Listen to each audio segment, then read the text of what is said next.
Benil Blazers doon sa first set. Pero ano naging story? Ano rin? Ba't sila dumapa doon sa first set? Well, we did see that first set. We talked about it to start. Yung service reception nila, they were really struggling. Look at the aces 2-1 blocking. Benil even blocked better. But we gotta mention really the errors. 9 errors as compared to 6 for Benil. So basically, Benil played a solid game. They only had 6 errors and they challenged Ateneo. And in the end, solid blocking and they were able to win the first set. Ateneo even had a 2-point advantage late in the first set. Yes. But eventually, yung composure at yung resilience ng Benil Blazers was enough for them to overcome the mighty Lady Eagles. And now they are on top ng isang set laban dito sa Ateneo. Yeah, we felt it in the first set. They wanted it more. No? They really worked hard for it, and everybody contributed. And I would just like to mention top scorers. No? For Benil, you have Panaga with 8, Torres with 5. For Ateneo, Valdez with 8, but the next top scorer is only Ahomiro with 3. Ito yung sinasabi mo, nag-struggle si Joanna Maraguino Yes. sa kanyang efficiency. Well, I believe that the Blazers had a very, very slow start laban sa UST. Losing the first set 25-12. And today, makikita mo, starting out this match with a lot of fire in their game, Ateneo naman has to respond after dropping only their second set dito sa kabuuan ng ating collegiate conference. Ateneo still unbeaten. Ito namang Blazers, 2 straight wins, tapos natalo sila sa UST doon sa game ng mga The long na one. sinamahan niya ni Sir Sev. Sarmenta, of course. 1-all talaan here in the second set. Drop shot by Eliza. Navarro from the back line. Pero, maganda siguro ang pagka-twerk like Miley ng Benil bago ng game na to. Kung kaya nating sayawin, bakit hindi? Pero sila lang ang kayang sumayaw. Doon sa twerk ni Miley Cyrus and 2-1 para dito sa Blazers. Ateneo commits another attack error. Error number 10 para dito sa Lady Eagles. Good news pa for Benil because Navarro has yet to explode. Nakita natin sa previous game, siya yung leading scorer. Itong game, she has yet to explode but they still won the first set. Kaya rin ang ganda ng balasa ni Janelle Cheng dahil time and again pinupuntahan niya si Melanie Torres para sa kanyang variation. And let's see, mukhang kung didikoy si Navarro, nandiyan naman si Panaga. Meron din silang Melanie Torres. His fan family pizza, it's got to be Shakey's. Sertan has served really well at doon sila lumamang nung siya ay nasa service line. Yeah, that's true. Rica Entrona once again, top cover from the back. Hindi ko connecta si Navarro. Ateneo lamang ng isa, 3-2. As Coach Ty Bundi talks to Joanna Maraguino sa proper na defensive stance, pinapayuko niya Well, that's normal naman. Correct. Diba? Kailangan maski anong sport, bend. you have to stay low. Yeah. Pero yan ang ayaw ng mga atleta kasi nakakapag masakit sa quads. Melanie Torres against 2 looking for a check ball. Double block laban kay Torres closes the down the line opportunity. 4 points for Ateneo. Second set. 2 para sa Blazers. Stand still serving for the Lady Eagles. I thought that was going out. Cheng to Torres. Block. Jump coming from Cheng. Fielded by Giselle Tan. Oops. Nakakatakot yung mga banggaan sa net. Yung tapilok no? Oo. Yeah, pero napigil ni Eliza. We saw it Pomreno. Talaga nasa ground siya. Hindi siya umapak. Reserving 4. Ultra fast LTE for a happy family with speeds up to 10 Mbps monthly internet for as low as $9.99. I felt that Dolorito also helped out the Blazers dun sa first set for defense and a lot of hustle plays for Dolorito. Tan, back set for Eliza. Not over for Eliza. Yeah, we gotta give credit to the digging of Navarro. Digging of a quick by Bea de Leon. That's, Coach Ronnie, that's one person na medyo tahimik today is Bea de Leon. So far. Not a good serve. Maayos maglaro itong si Dolorito talaga. Oo. Navarro once again, working hard on defense. Torres, naghanap ng check ball. Pinalo pataas. Off the block. Point para dito sa Blazers, down at 4-2. Now on top 5 against 4. 3 straight points kinuha ng Blazers kontra sa Ateneo. Net violation there by Colton Vigiliana. Elaine Dolorito scored 6 points in that losing cause versus the Tigers. Valdez once again checked. Panaga, good cover once again on Valdez. Wow, Panaga is in the zone today. Well, hindi nakakapagtaka dahil itong si Panaga ay isa sa mga top blockers dito sa kabuuan ng liga. Although itong si Janine Navarro, ang number 9 among all the best blockers combined.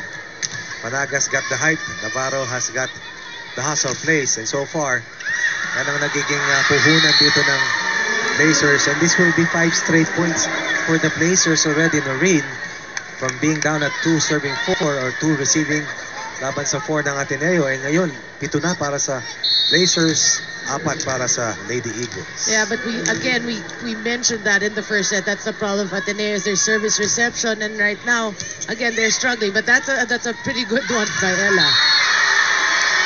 And again, Panaga acting like a wall laban sa offense ng Ateneo. Ateneo behind by 4 as we reach the first technical timeout dito sa ating second set. Check out this social media site para sa ating mga international schedules. Let's bring in Fisher Robredo here in our second set. You know what, guys? Several people still wonder why volleyball players huddle up and celebrate each and every point. Now, aside from it being common practice, Eliza Valdez offered another explanation in a prior interview. Sabi niya, nothing compares to the feeling you get when you look behind you and see your teammates appreciate the effort.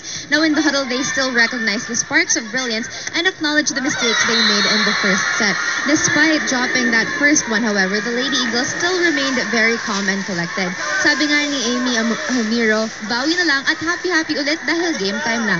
Sa kampo naman ng Lady Blazers, Coach Mac made sure to keep the Lady Blazers on their toes. Pinaalala niya sa kanila na walang nananalo sa isang set lamang. Huwag makontento, itama ang mali at dagdagan ng ginagawang tama. Guys? Ayon sa ulat ni Tricia, yan yung mga paalala ng ating mga coaches, and of course, some observations on the viewpoint nitong si Eliza Valdez on why they celebrate each and every point. Ateneo stopping the juggernaut by the Blazers. Down 4-2 kaninang Blazers, lumamang. Pero itong si Eliza with the service ace will be the rally that the Lady Eagles are looking at.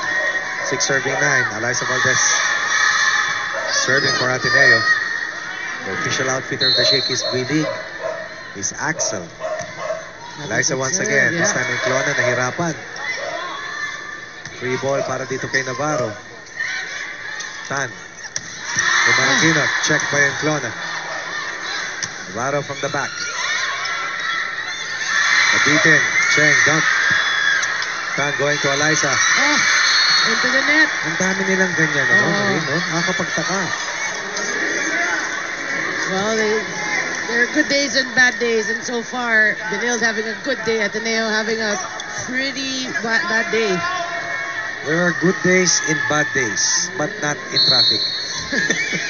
Traffic kagabi. Traffic period. Sobra. Forever. My goodness. Torres for the Blazers. Tanto Maragina dropped. Good help coming from Dolorito. Navarro, difficult angle. Yeah, but not close. That's an easy call. Easy call to make, not over. Yeah, Para kay Navarro. That's true, and Navarro has been struggling today. Kung si Maraginot nagsistruggle for Ateneo, Navarro naman on the green end. So it cancels 2 superior attackers. Yeah, dito sa ating first 2 sets so far. Si Navarro ang pumapangalawa kay Jaja Santiago among the conference leading scorers. Oo. Pero binigyan na. Narinig tayo, Coach Ronnie. Binigyan na ni Cheng. Ultra Fast Bike is brought to you by PLDT Home Ultra, the Ultra Fast LTE. For a happy family, dinaan sa gitna ng double block. Oo. Inunahan ni Navarro. Panaga. Serving for the Blazers. Stan going to Maraginot. Maraginot does not connect. Again, the woes of Ateneo continues.